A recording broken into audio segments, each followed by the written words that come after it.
पूरी दुनिया को बताया गया कि आज के दिन प्रेम घटित हुआ, ऐसा बताया गया है। अब प्रेम जब तक दाम्पत्य में नहीं बदले तब तक घटित और बाद में दुर्घटित। भारतीय कस्बाई प्रेम की आयु 5-6 साल होती है बस। जिन लिफाफों में प्रेम पत्र लिखता है लड़का, बाद में उसी में कन्यादान देके आता है। और वही कन्या 15 साल बाद किसी रेडीमेड की दुकान पे मिल जाए तो बच्चे से कहती है बेटा मामा जी से नमस्ते करो। और आप भी बच्चे के गाल हिला के कहते हैं बहुत क्यूट है, तुम पर गया। मैंने कहा जिसके भिलाने थे उसके तो पकड़े नहीं, अब इसके खींच रहे हो फालतू में। तो मैं समझता हूं आपकी मनोदशाएं। 4 पंक्तियां सुनाता हूं, पहले यहां से शुरू करता हूं। आप अगर मुझे वो ऊर्जा दे देंगे जिससे मैं रोज रात पढ़ रहा हूं तो मेरा मन होगा कि मैं सुना पाऊं आपको जैसा सुने। पीछे कुछ लोग अंधेरे में हैं, वो उजाले तक पहुंचेंगे मुझे ऐसी उम्मीद है।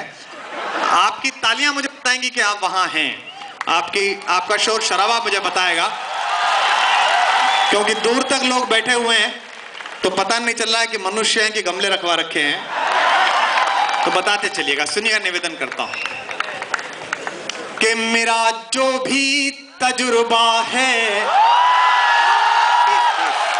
बहुत अच्छे, बस यूं ही दाद देते रहिएगा आप, क्योंकि आपके इंस्टीट्यूशन की बड़ी ख्याति है। इस पूरे मैप पर आप सबसे ज्यादा मांगे जाते हैं। सुनिएगा कि मेरा जो भी तजुर्बा है तुम्हें बतला रहा हूं मैं। और मैं जानता हूं अगली पंक्ति थोड़ी देर के लिए जो आगे महत्वपूर्ण लोग बैठे हैं, मेहनीय लोग बैठे हैं, वो थोड़ी देर के लिए इन जैसे हो जाएं जैसे पीछे हैं, यानी कि फ्लैशबैक में चले जाएं। मुझे वैसा हो जाने दें जैसा मैं सुनाता हूं। बस आप सबसे कहता हूं अगली पंक्ति पर आप 3-3 उछल जाएंगे अगर आज 14 फरवरी सचमुच में है तो। दावा करता हूं कि मेरा जो भी तजुर्बा है तुम्हें बतला रहा हूं मैं। कोई लब छू गया था तब के अब तक गा रहा हूं मैं। कोई लब छू गया था, बहुत अच्छा इंस्टीट्यूट है, लब भी समझते हैं छू भी समझते हैं, वेरी गुड। कि कोई लब छू गया था तब के अब तक गा रहा हूं मैं। बिछुड़ कर तुमसे अब कैसे जिया जाए बिना तड़पे। फिर उठे दांत। बिछुड़ कर तुमसे अब कैसे रहा जाए बिना तड़पे। जो मैं खुद ही नहीं समझा वही समझा रहा हूं मैं। जो मैं खुद ही नहीं समझा वही समझा रहा हूं मैं। आके जो फैकल्टी के लोग बैठे हैं आप भी आशीर्वाद दीजिए। मैं जानता हूं बड़ी कुर्सी पर बैठने के बाद समझ थोड़ी कम हो जाती है, लेकिन कोई बात नहीं, कोशिश करिएगा।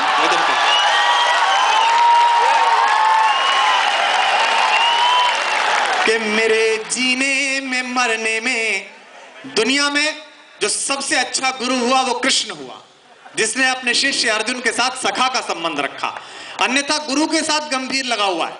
मैं तो इतने युवा आपके चांसलर, फाउंडर चांसलर को देखकर बड़ा हैरान हूं। मैं खुद विश्वविद्यालय की सेवा में हूं।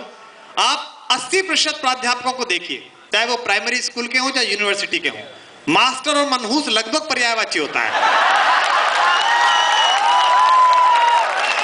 आप कैंपस में प्रवेश करते हुए किसी प्रोफेसर का मुंह देखिए, देखकर ऐसा लगता है कि ये पेट की किसी पुरानी बीमारी से ग्रसित है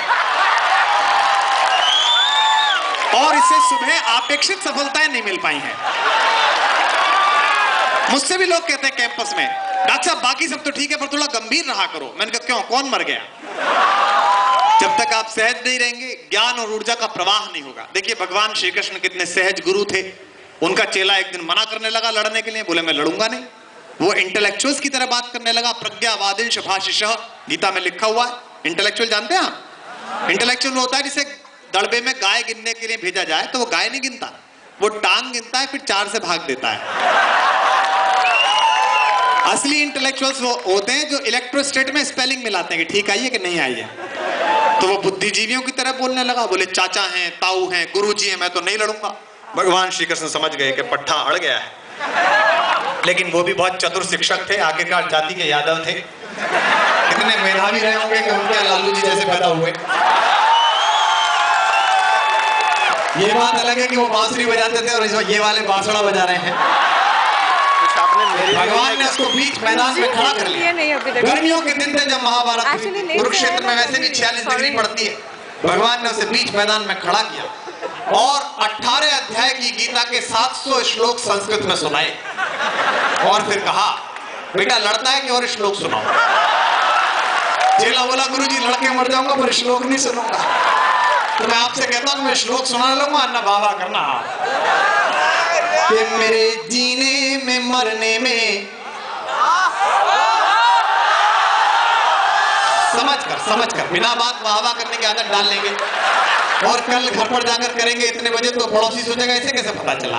इसलिए बात देनी है, समझ कर देंगे। सुनेगा, निवेदन करता हूं, कोई बात नहीं, कल हंस लेना, कोई जल्दी नहीं।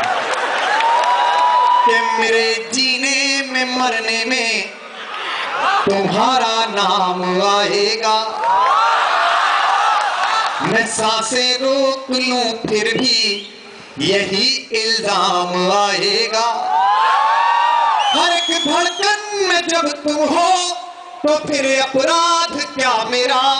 और हिंदी की कविता इस हिंदी प्रदेश में अपनी पूरी ऊर्जा के साथ बोले तो पूरे सदन की दाद सचमुच शालीन तरीके से उठे। हर एक धड़कन में जब तुम हो तो फिर अपराध क्या मेरा। अगर राधा पुकारेगी तो फिर घनश्याम आएगा। अगर राधा पुकारेगी तो फिर घनश्याम आएगा। अब मैं पहली पंक्तियां पढ़ता हूं शायरी की। सचमुच अब तक तो मैं आपको व्यवस्थित कर रहा था, आपने इतनी देर तो प्रतीक्षा की, उसके लिए आभार आपका। अब मैं पहली पंक्ति पढ़ूंगा, यहां से मुझे पता चलेगा कि मैं जीनियस के किस स्तर के लोगों के सामने हूं। शुद्ध कविता सुना रहा हूं, सुनिएगा, निवेदन करता हूं कि कोई पत्थर की मूरत है, किसी पत्थर में मूरत है।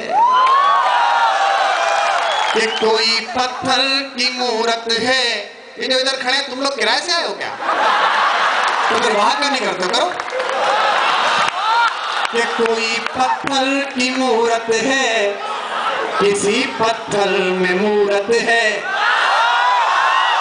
लो हमने देख ली दुनिया जो इतनी खूबसूरत है। लो हमने देख ली दुनिया जो इतनी खूबसूरत है। जमाना अपनी समझे पर मुझे अपनी खबर ये है। और दावा करता हूं आधी पंक्ति मैं बोलूंगा, आधी पंक्ति आपके मुंह से छीन लूंगा, आपके मुंह से निकल जाएगी, रोक कर देखना। जमाना अपनी समझे पर मुझे अपनी खबर ये है। तुझे मेरी जरूरत है, मुझे तेरी जरूरत है।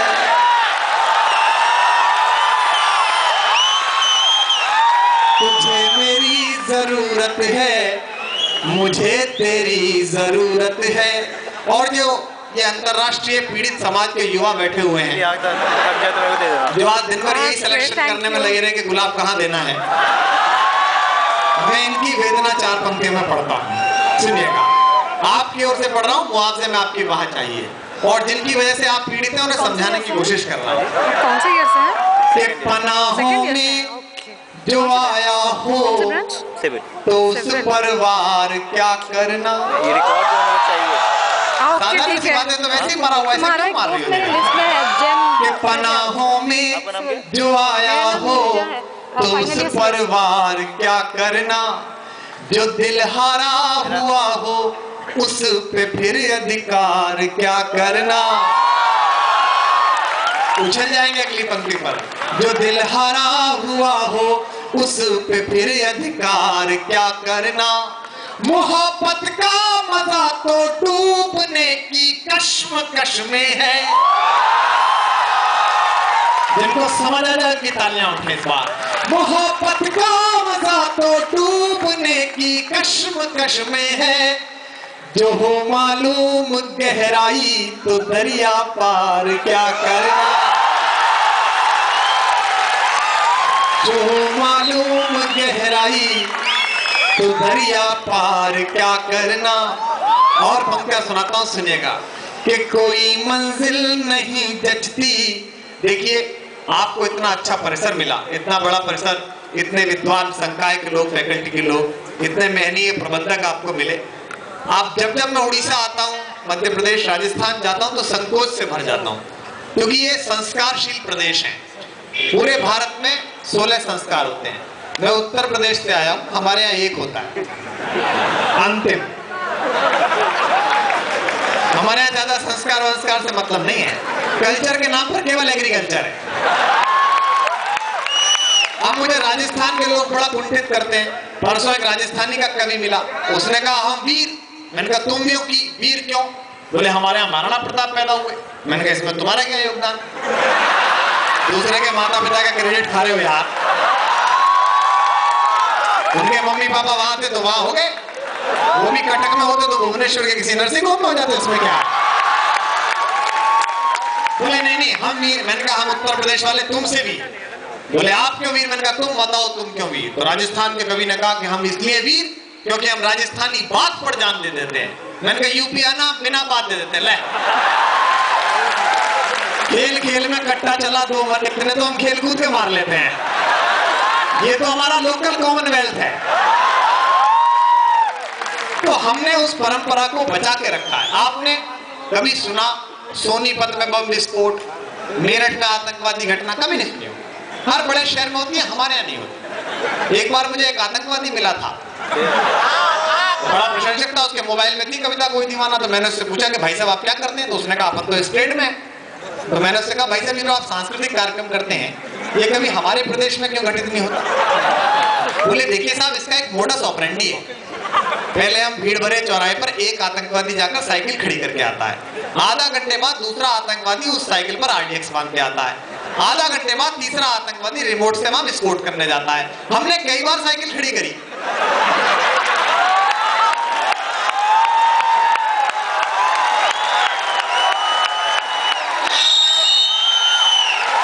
आधा घंटे बाद मिली नहीं। इसे कहते हैं वो जगह। तो मैं सुनाता हूँ, निवेदन करता हूँ।